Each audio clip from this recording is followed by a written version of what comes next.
Golden Horn est un cheval intéressant qui remarque tout ce qui se passe autour de lui. Le matin, à l'entraînement, il regarde partout et il est vraiment très curieux. Il a une fenêtre à l'arrière de son box et si jamais on la ferme, il est frustré car il aime bien tout observer. En anglais, on dirait qu'il est un Nosy Parker, autrement dit une commère. En Irlande, ce qui s'est passé, c'est qu'il y avait le grand écran et une ombre très prononcée sur la piste et au moment de son deuxième écart, un photographe avait laissé son sac en dessous de la lisse.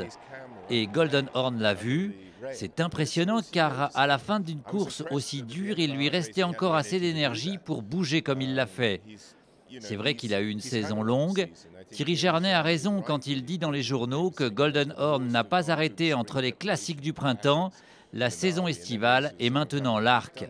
Je suis d'accord, il a beaucoup couru, mais je suis satisfait de son état et ce sera sa seule opportunité de courir l'Arc, alors allons-y. Eagletop a été battu d'1-rien dans les King George, et puis je n'ai pas trouvé de préparatoire idéal pour lui. J'avais le choix entre une course sur la piste tout temps de Kempton ou une course à Newbury. J'ai choisi de courir à Newbury, mais le terrain était épouvantable, très collant.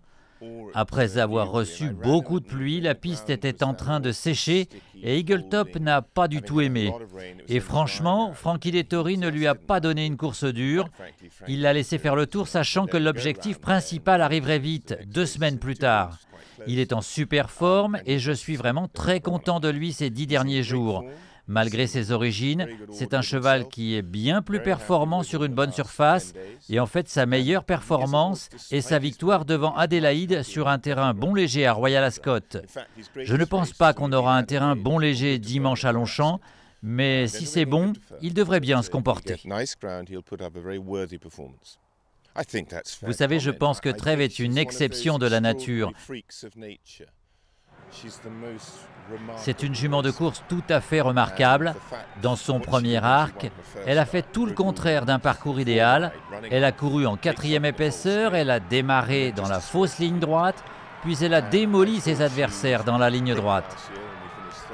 Je l'ai trouvée fantastique l'année dernière quand on a terminé 3e de la course avec Tagruda. Et ce jour-là, le terrain était bon, voire un peu léger. Elle s'adapte à tous les terrains. Dans le prix Vermeil, Trèves s'est montrée impériale, tout simplement merveilleuse dans ce groupe 1. Pour être honnête, je comprends quand Cricket dit qu'à 5 ans, elle arrive au sommet de sa carrière et ses capacités. J'aborde la course avec les yeux grands ouverts. Je sais que ce serait beau si on arrivait seulement à l'approcher. C'est génial d'avoir une pouliche qui tente le triplé dans l'arc. Et puis nous, on arrive avec des poulains de 3 ans pour affronter cette grande dame. Ce sera dur pour les poulains. Et même si le propriétaire éleveur de Golden Horn semble très enthousiaste, voire exubérant concernant ses chances, personnellement, je suis un peu plus réservé. Si on termine pas trop loin de la queue de Trèves, on aura bien fait. Je pense qu'il va apprécier la distance de 1600 mètres. Ses origines indiquent qu'il va tenir sur plus long à l'avenir. Il a bien gagné sa course à condition l'autre jour sur un terrain un peu trop souple pour lui. Et avant cela, il s'était classé 3e d'une bonne course à York. Il est sur la montante, il n'a pas un modèle très imposant, mais s'il a une bonne place dans les stalles, il devrait bien se comporter. Après sa victoire dans le prix de Diane, Star of Seville a disputé les Nassau Stakes, mais elle ne s'est pas sentie à l'aise sur le parcours très particulier de Goodwood. Elle n'a pas du tout aimé le tracé, elle devrait beaucoup mieux s'adapter à Longchamp. Sa performance dans le Diane était très bonne, et si elle a été parfaitement montée ce jour-là par Frankie Dettori, elle aborde cette course en forme, et cela a toujours été son objectif.